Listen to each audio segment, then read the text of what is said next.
నమస్తే. Welcome to our channel. నేను మీ పద్మావతి. ఈరోజు మనతో పాటు ప్రముఖ ఆధ్యాత్మికవేత్త మరియు జ్యోతిష్య పండితులు డాక్టర్ ముల్లపూడి సత్యనారాయణ గారున్నారు.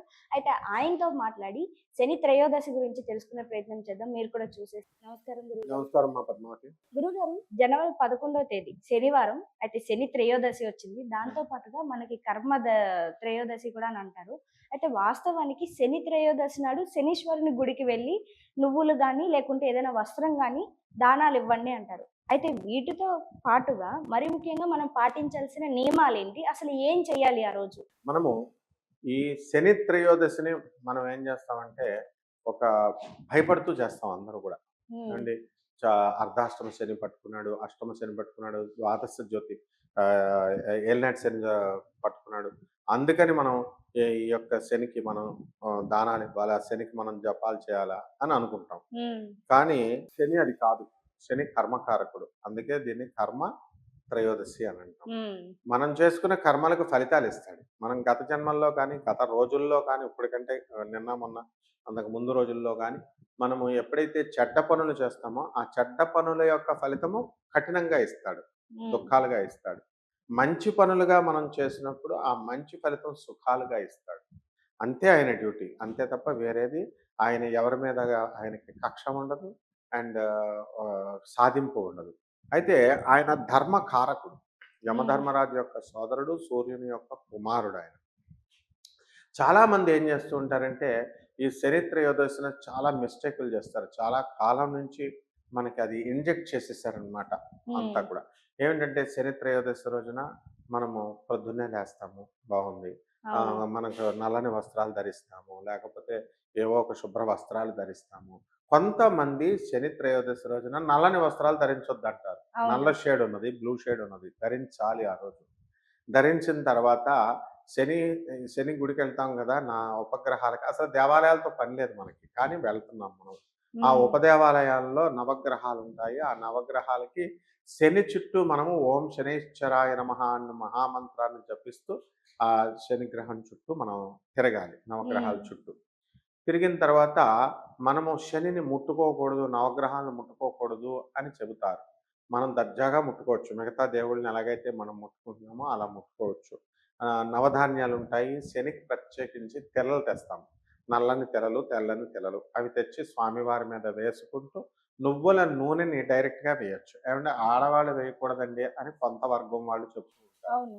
నార్త్ ఇండియాలో మనం కనుక గమనించినట్లయితే ఆడవాళ్ళంతా కూడా చెంగు ఇట్లా పైకేసుకొనొచ్చి, నల్ల నువ్వులతో చక్కగా శనీశ్వరుడి మీద వేసుకుంటూ, నల్ల శంఖం పువ్వులతో, నీలం శంఖం పువ్వులతో స్వామివారికి పూజ చేస్తారు. కాబట్టి హ్మ్. ఎట్టి పరిస్థితుల్లో కూడా ఇలాంటి అపోహలు ఏమీ కూడా పెట్టుకోవద్దు. నెక్స్ట్ మూడవది విషయం వచ్చేసరికి శనికి అభిషేకం చేయించాల.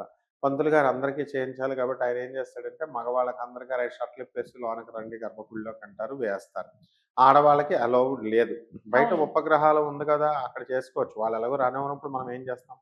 బయట వేసుకోవచ్చు. నెక్స్ట్ ఈ శని అభిషేకం అయిపోయిన తర్వాత ఏం చేస్తారంటే, అమ్మో! నెగెటివ్ ఎనర్జీ మీ ఇంటికొచ్చేస్తుంది. అందుకని నువ్వు బట్టలు ఇక్కడే తడిపేసి, స్నానం చేసేసి, ఆ నల్లని బట్టలు అక్కడే వదిలేయమంటారు. అక్కడే హ్మ్. వదిలేసి ఇంటికొచ్చేయమంటారు. శనేమి అంటరాని వాడు కాదు.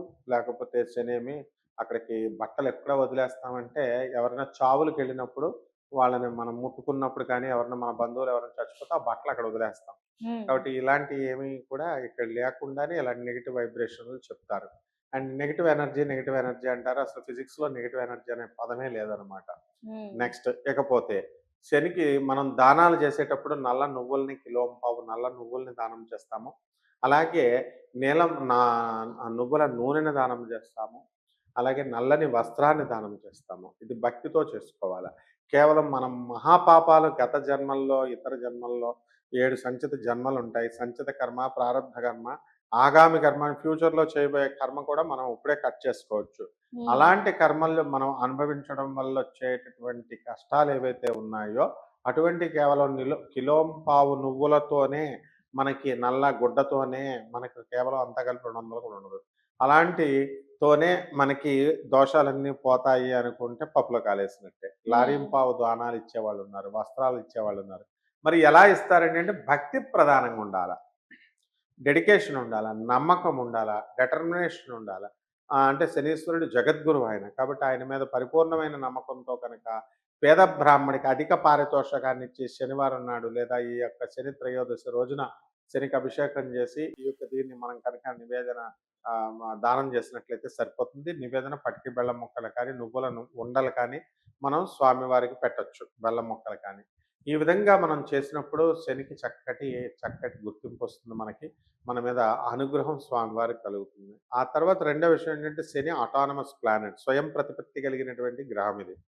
ఎట్టి పరిస్థితుల్లో బ్రహ్మ, విష్ణు, మహేశ్వరులను కూడా లెక్క చేయదు. తప్పులుంటే గనక పాలిసీల్లో తేడా వస్తే ఒప్పుకోడు.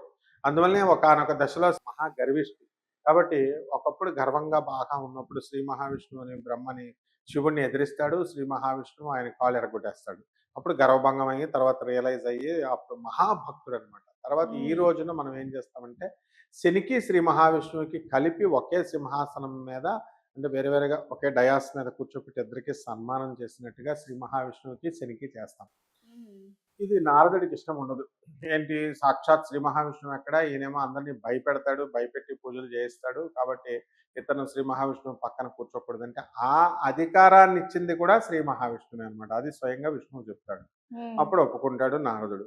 ఈ విధంగా ఈ యొక్క శనీశ్వరుడు రావణ బ్రహ్మ విషయంలో ఆయన భార్య అయినటువంటి మండోదరి ఇంద్రజిత్తును కనబోతుంటే మేఘనాథుడిని డెలివరీ ఇంకా మరికొన్ని నిమిషాల్లో అయిపోతుంది, ఇంకొన్ని సెకండ్‌లో. అప్పుడు నవగ్రహాలన్నిటిని కూడా బంధించి ఇలా 12 గడియలు కట్టి, ఆ గడుల్లో ఒక్కొక్క గడిలో ఒక్కొక్కటి ఉంటే శని మంచిది. ఒక్కొక్క గడిలో ఉంటే శని మంచిది కాదు.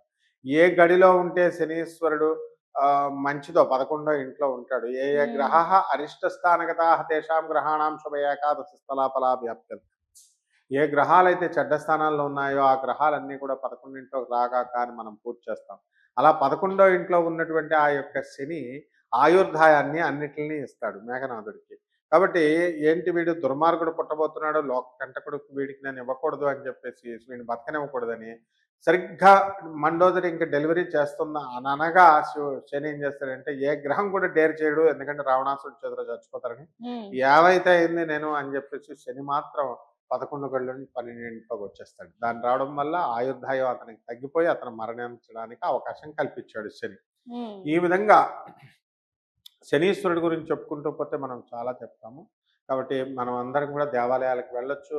శనికి నువ్వుల నూనెతో అభిషేకం చేసి ఇంట్లో చిమ్మిలి అవి హ్మ్. నైవేద్యం వేసి వికలాంగులకి ఆ రోజు బాగా సేవ చేసుకోవాలి. బ్రెడ్ వస్తువులు వికలాంగుల్లోనే శని ఉంటాడు. హ్మ్. ముసలి వాళ్ళల్లో తెల్ల జుట్టులో, తర్వాత పిచ్చి వాళ్ళలో ఉన్మత్త రూప వేష రూపాయ అంటాం. ఇలా కనుక చేసుకున్నట్లయితే బ్రహ్మాండంగా ఈ యొక్క శని త్రయోదశి జరుగుతుంది. నిజంగా గురుగారు శని త్రయోదశి గురించి వివరించడమే కాకుండా అందరికీ ఉన్న ధర్మ సందేహాలను కూడా చాలా వరకు క్లియర్ చేశారు. నిజమే వాస్తవానికి ఆడవాళ్ళు వెళ్ళకూడదు. హ్మ్. మీరన్నట్టుగా అభిషేకాలు చేయకూడదు. ఇవన్నీ హ్మ్. చెప్తూ ఉంటారు. హ్మ్. కానీ ఆచారం ఉన్నది అంటే అది అందరూ పాటించాలి. హ్మ్. మీరన్నది కూడా వాస్తవం. అందరూ చేయొచ్చు. మగవారే చేసుకోవాలి, హ్మ్. ఆడవాళ్ళు చేసుకోకూడదు అనే రూల్ పెట్టడం అనేది అది కూడా హ్మ్. కరెక్ట్ కాదు. అండ్ ఈ వీడియో చూసిన తర్వాత ప్రతి ఒక్కరు కూడా ఇక్కడి నుంచి వెళ్తారని నేను కూడా హ్మ్. మనస్ఫూర్తిగా కోరుకుంటున్నాను. ధన్యవాదాలు గురుగారు. ధన్యవాదాలు.